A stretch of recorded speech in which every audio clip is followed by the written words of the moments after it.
Do you ever have spurts where you just grind out content super hard? Feels like you're on top of the world.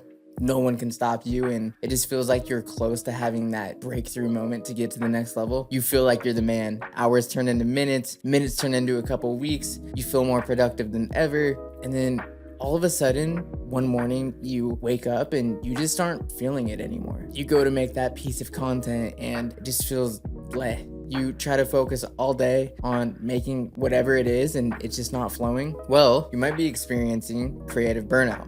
It's okay. It's not a disease, or at least I think. However, it is important to take these times to reflect. So in today's video, I want to talk about a few things I personally do when I find myself going through a creative burnout and how I would resolve it.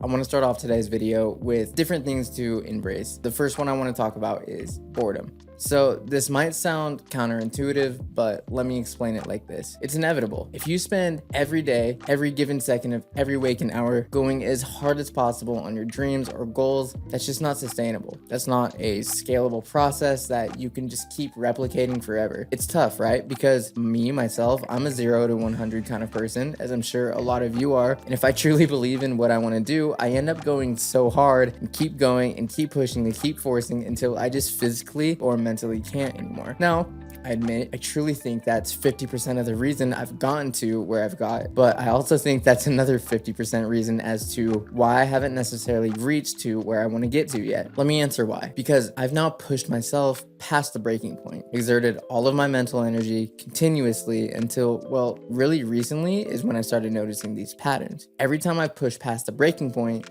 and can't keep going, I'm the type of person, like, if I don't have anything on my schedule, I get all kinds of antsy. Some might even say borderline depressed. So because I've pushed so hard past this breaking point, it forces, notice I say the word force, it doesn't organically let me fall into a state of recovery. So instead of feeling a relaxed state of doing nothing and just recovering mentally because I want to, well, I just sit in this subtle state of anxiety and procrastination, and the wrong type of perspective starts sitting in subconsciously. You do not want to do this. Don't do that. It's bad. This little self-discovery led me to this analysis. You create more when you are feeling relaxed and in a proper headspace for it. The feeling of being bored is actually good, and it's not a bad thing. Now, in my opinion, we were taught that to be bored is bad, and if we're bored, we're often associated to not working hard enough. I say all of this to embrace the feeling of boredom and feeling of doing nothing. This is your mind and body just simply resetting. Just chill for a second. The minute you start feeling a little bit of tiredness or procrastination toward whatever you're working on, just take a 30-minute break, take an hour break, take a half-day break, whatever you got to do to recalibrate. I'll end it with this comparison. Say you're digging a tunnel to a hidden treasure. So you have miner A and miner B. They're both going for the same thing. Miner A works super hard and then burns out frequently. Miner B is slower. However, they are consistent and they work continuously to get to that treasure. Miner A, he works in spurts and then burns out for 2 to 3 days, while miner B slowly progresses past miner A every day because miner B knows how to properly pace themselves. Miner B eventually gets to the treasure as well as miner A, but miner A ironically got there slower despite him grinding it out and working harder at first. Hopefully that comparison makes a little bit of sense. But now that we've talked about the reasons of embracing boredom and resetting the mental state, let's go deeper into another crucial aspect of overcoming creative burnout: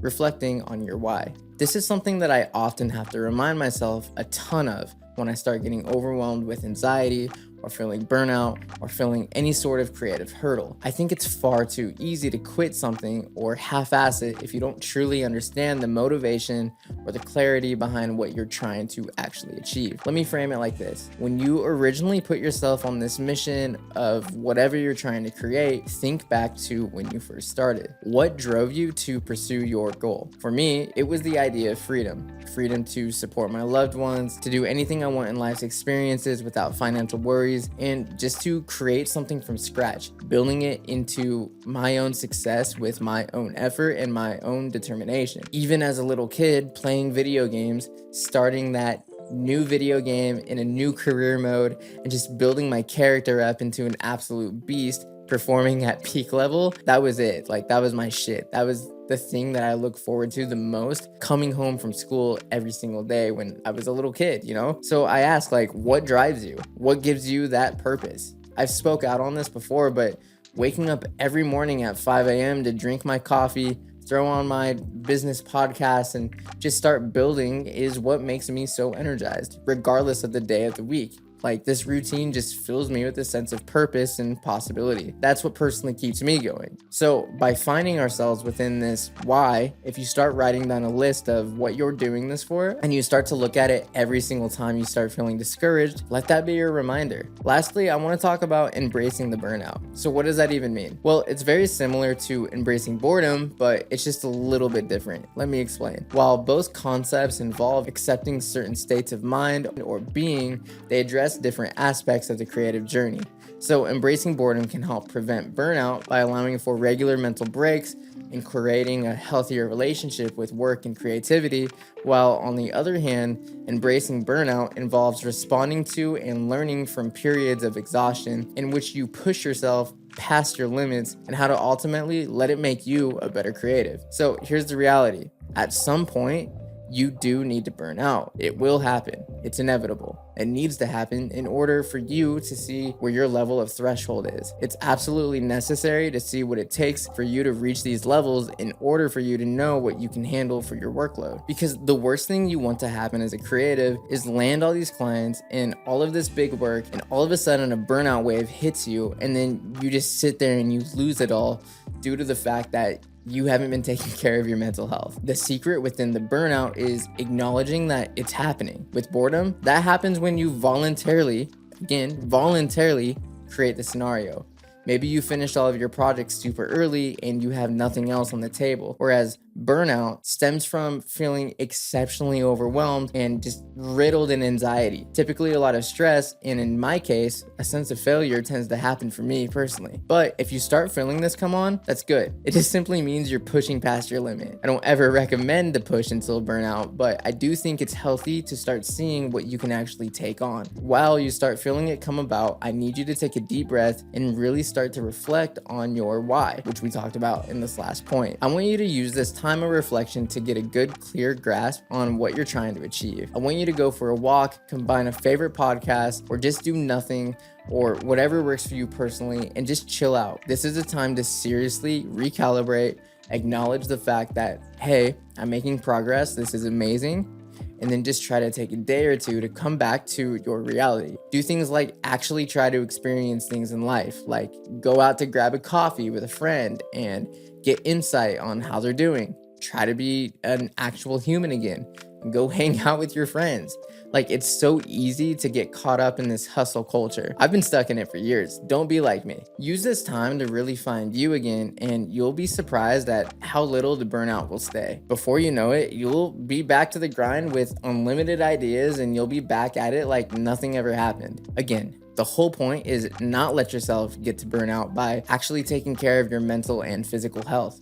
Having systems in place can really mitigate a lot of this. Things like a Pomodoro timer while you're working can really help knowing when to take necessary breaks. Setting the timer for 1 hour, then taking a 15-minute break every hour for 4 hours, and then just take like a half-hour break. This is gonna help you maintain your best clarity and allow you to be your best self while creating content. Anyway, if you want some life hacks that have helped me with my productivity over the last year and a half or so, check out this video here, and I will see you guys on the next one. Again, if you guys like this kind of stuff, keep liking, keep subscribing, keep commenting. I appreciate all the support, and I will see you guys on the next one. Peace.